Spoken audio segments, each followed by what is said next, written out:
I had a question from a viewer under one of my previous videos in which he asked how to tackle this problem, and now I will show that. Let's see what our files are.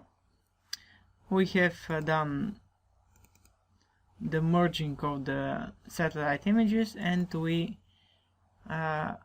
came up with a big map which now we will georeference. You can see that I've drawn a polygon which I know the contours to, and I've got the vector file in Qgis, and we'll use the points of this polygon to georeference the whole map. Let's start. First, turn off all layers. Turn off all layers except one or two that are just for reference. I will add this layer which I have used for the polygon. In the beginning of this video I just showed how you can create this layer and and use it in Google Earth to track your boundaries.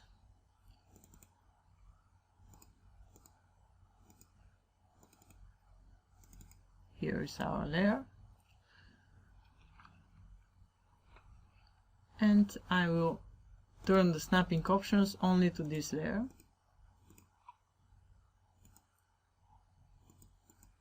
I will raise to 100 pixels the vertex so that I am sure that whenever I point the corner I will snap to it.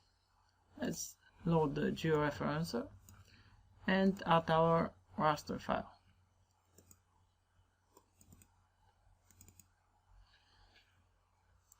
It asks us for coordinate system. I will specify the coordinate system of the drawing, but it doesn't matter which you specify for now. And now let's add points. First this corner, here, and the map coordinates, snap to background layers, and we'll point from map canvas. You can purposefully click not exactly on the point so that you're sure that the snapping works. I clicked to the right, and you can see that the point snapped directly on the vertex. And do the same procedure for all 6 corners. 3 corners is minimum. I do it for all corners because I have their exact location. Okay.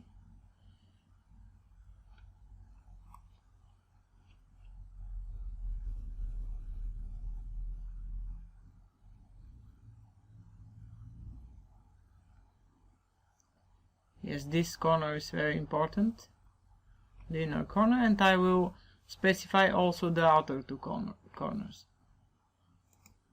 Because the more points you add, the slower the process for georeferencing. If you add 100 points, I suppose that the process will take at least an hour. Probably I'm exaggerating, but that's how it works.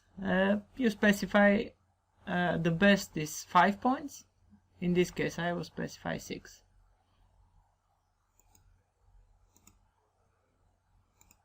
Here, okay.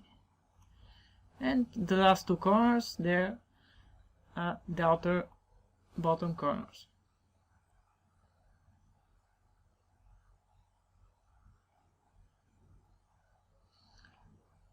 It is very safe method, and it guarantees high precision, and it is also fun to do. You can see the result during the process. You can track your errors, but in this case I'm sure that it will work. I've done that many times.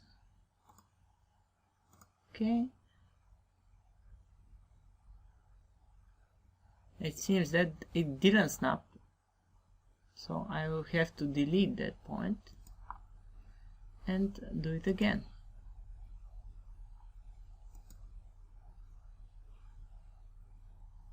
Let's do it again. You've got to be careful when doing that to keep track of the points if they're on their exact locations. And now the last point, just place the cursor to the left and it will be easy to spot if it snaps or not. I recommend adding high snapping options value, in this case 100 meters, or 100 pixels, which means that the more zoomed out I am, the higher my chances to snap. When I'm in the map canvas, of course. In the georeferencer, I suggest you to zoom in as much as possible. And wait for it to regenerate before targeting points. I've had some very fun moments with these points when I didn't wait for the program to regenerate. And now all of our points are specified. We just need to save them first. Let's save GCP points as. Okay, and now transformation options, transformation settings, thin plate spline, nearest neighbor, cubic spline, it doesn't matter, I use nearest neighbor, of course, it's fastest. 35, and the CRS of the project, and just specify the output raster. It has to be in the folder of the Qgis file, of course.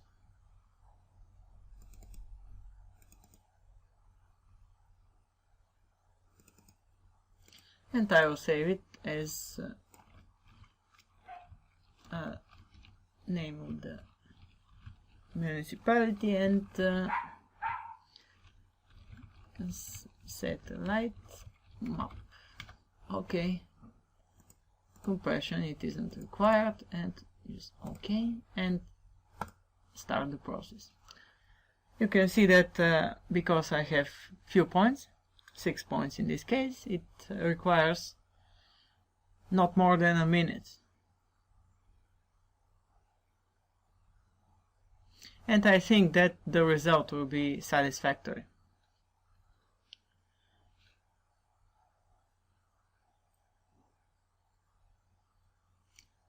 And as a bonus, I will show you how to clip the map. It is quite easy because the boundary is exactly the same. How to clip it exactly to the boundary edge. I want to clip it with the purple polygon. But first we will check the villages if they appear correctly on the satellite map and on the plan. We have village here. I see that the village is exactly there. Another village here. Perfect. And also this one. I think it is quite satisfactory. Okay, now we will clip the map. Go to raster, extraction clipper, and again select your satellite map you just georeferenced, and because we use the polygon method, we have the polygon already generated, and we'll save it as under another name with I will just use the layer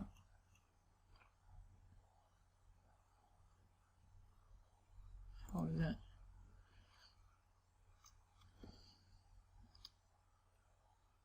the topographic cards. I just remember that it has 2 polygons, and I will just show you now. we have one big polygon and one small one. I will use the big polygon.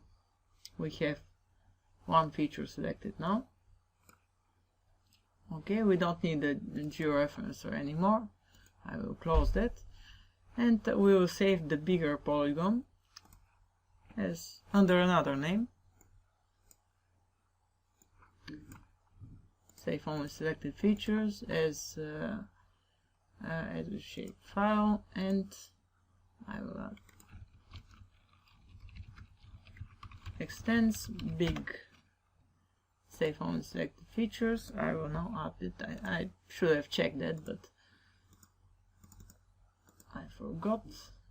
And now we have, of course, got to move it in front.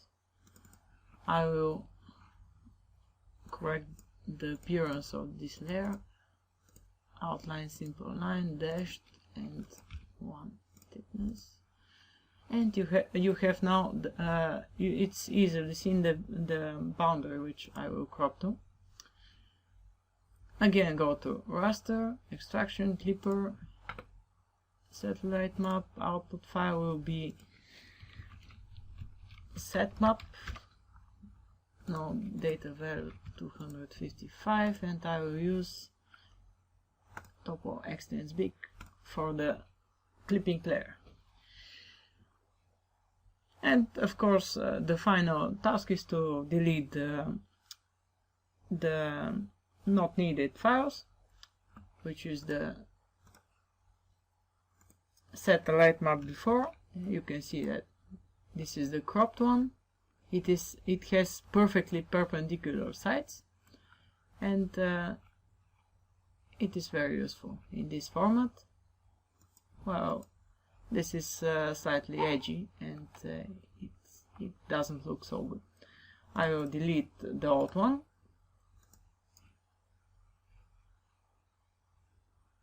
And of course, find where it is on the computer, and delete it from here also. And that's all for this method. This is how to georeference a satellite map using an existing polygon, which will help you define your points and clip the layer later. So good luck in your practice, be healthy, and see you next time.